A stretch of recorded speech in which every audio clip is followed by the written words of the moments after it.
Արդեն երկրորդ օրն է, որ ակցիաներ եք իրականացնում 3 գլխավոր դատախազության շենքի մոտ եք, այսօր ՄԱԿ-ի գրասենյակի մոտ, ինչ ակնկալիքներ ունեք այս կառույցից, հնարավոր է որևէ կերպ փոխվի Դավիթի խափանման միջոցը այս ակցիաներից։ Մեր հենց ամբողջ խնդրանքը դրանում է կայանում, որ թե դատախազությունը, թե վարչապետը եւ թե թեկուզ դատարանը փոխի խափանման միջոցը, թող էլի անաչառ դատավարություն տանեն, թող էլի փորձաքննեն ու տեսնեն, որ այնտեղ այդպիսի հանցակազմ չկար ու փոխեն Դավիթի խափանման միջոցը, քանի որ Դավիթը իրոք առողջական խնդիրներ ունի եւ օր առաջ իր խափանման միջոցը փոխելը դա բխում է եւ իրանց շահերից եւ հոգուտ մեզ։ Մենք արդեն ինչ երկրորդ օրը մենք արդեն կիրակի օրվանից քուն ու դադար չունենք։ Տեսեք, երբեմն շահարկում են, որ երեխաները փողոցում են, եկել են, ակցիա են իրականացնում, սրանց դուք ինչպես կարծականք եք, նկատի ունեն Դավիթի դասընկերներին։ Երեխաները միայն այստեղ չեն գալիս, երեխաները մեզանից շատ են անհանգստանում, հավատացած եղեք ու բավականաչափ, ինչ ասեմ, իրանց մոտ կոտրվել է այդ արդարության, այդ ամեն ինչի չի կարելի, չէ, այս մատաղ սերնդի մոտ միանգամից կոտրել, որ այս երկրի արդարադատությունը բա որտեղ է, այն ամենածանր հանցագործի նման տանել ու Արմավիրի քրեակատարողական հիմնարկ կալանավորում, երբ որ մարդասպանները տնային կալանքում են գտնվում։ Ախր չգիտեմ, չկա ինչ որ իրավասու մարմին, պաշտոնատար անձ, որ միջնորդի, թեկուզ մարդու իրավունքների պաշտպանը, այսօր ասեց վերջնական ասելիք չկար ոչինչ, այսինքն ինքը չի ուզում միջնորդի, ինքը չգիտեմ, չի տեսնում այդ երեխայի առողջական թղթերը, թող տանեն յուրաքանչյուր ստուգում անցկացնեն։ Դավիթի մայրիկը նաև դիմել էր կրթության գիտության որպեսզի երաշխավորի, ինչ ակնկալիքներ ունեք, կերաշխավորի Ժաննա Անդրեասյանը Դավիթի համար։ Մեր ակնկալիքները շատ մեծ են, մեր դաժե ակնկալիք ունենք, որ այսօր ձեր լրագրողներից մեկը շատ նուրբ, լավ խնդրանքով դիմեց մեր վարչապետին, մտածում ենք ինքն էլ կերաշխավորեր, կմիջնորդեր, բայց փաստացի մեր շերեփը թղթից է։ Հիմա ՄԱԿ-ից ինչ ակնկալիք ունեք։ Մենք պետք է,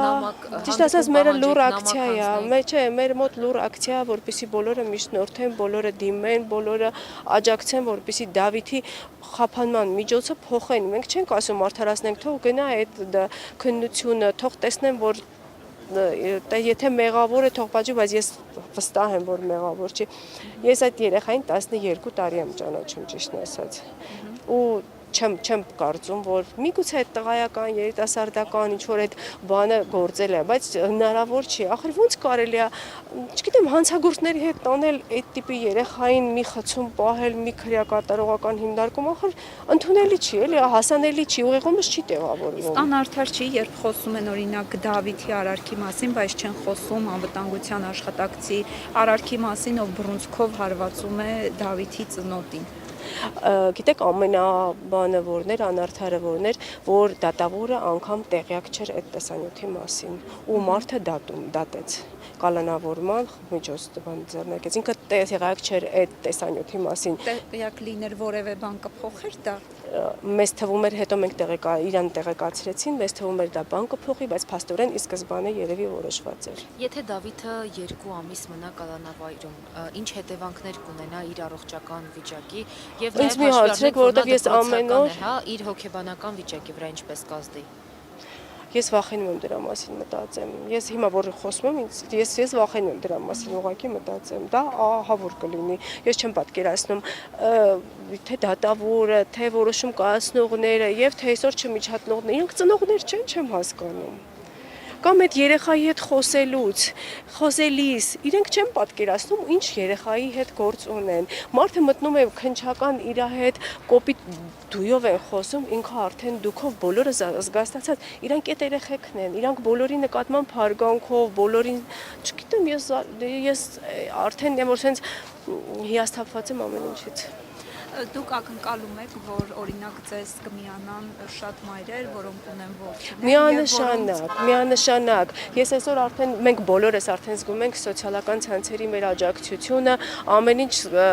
բոլորն էլ մեր կողմից են։ Այն որ տակերը գրում են շատ կարճ կոմենտ են, դրանք իրանք դուք գիտեք դրանք ովքեր են։ Դրանք մի քանի հոգի են, որոնք չգիտեմ ինչ account-ներով գրում են։ Բոլորը աջակից են, ով ճանաչում է այս զուրկ երեխաներին, իրանք, չգիտեմ, ոչ միայն աջակից են, իրանք ապշահար են։